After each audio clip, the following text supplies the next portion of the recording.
ਉਹ ਭਾਈ ਮੈਂ ਸੀਣਾ ਹੀ ਨਹੀਂਗਾ ਚੁੱਕ ਇਹਨੂੰ ਸੂਟ ਆਪਣੇ ਖੁਦਾ ਦਾ ਬੰਦਾ ਇੱਥੇ ਆ ਗਿਆ ਉਹ ਭਾਈ ਆ ਤੇਰਾ ਸੈੱਟ ਕਰ ਦੂੰਗਾ ਠੀਕ ਆ ਪਿੱਛੋਂ ਆ ਗਈ ਨੇਪਾ ਲਿਓ ਤੂੰ ਹਮਾਮ ਤੇ ਖੜਾ ਮੈਂ ਬਗਲਾ ਲਾਉਣੀਆਂ ਮੈਂ ਦੇ ਦੀਆਂ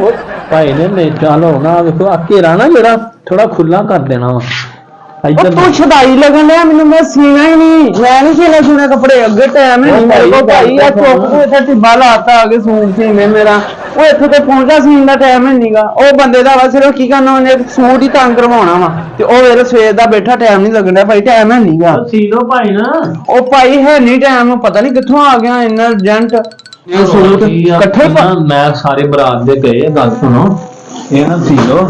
ਉਹਨਾਂ ਨੇ ਦਿੱਤੇ ਆ ਮੈਂ ਕਹਿੰਦਾ ਸੀ ਲੋ ਮਿੰਟ ਮਾਰ ਕੇ ਪੂਰੀ ਬਰਾਤ ਦੇ ਗਏ ਆ ਹੁਣ ਬੰਦਾ ਕੋਈ ਨਹੀਂ ਚੰਗਲਾ ਸੀ ਲੋ ਮਿੰਟ ਮਾਰ ਮੈਂ ਬੈਠਾ ਨਾ ਇੰਨਾ ਹੀ ਗੱਲ ਬਾਤ ਨਹੀਂ ਦੇ ਦੇਣਾ ਜੀ ਮੈਂ ਤਾਂ ਕੋਈ ਸ਼ਹਿਰ ਲੱਭਣਾ ਤੇਰੇ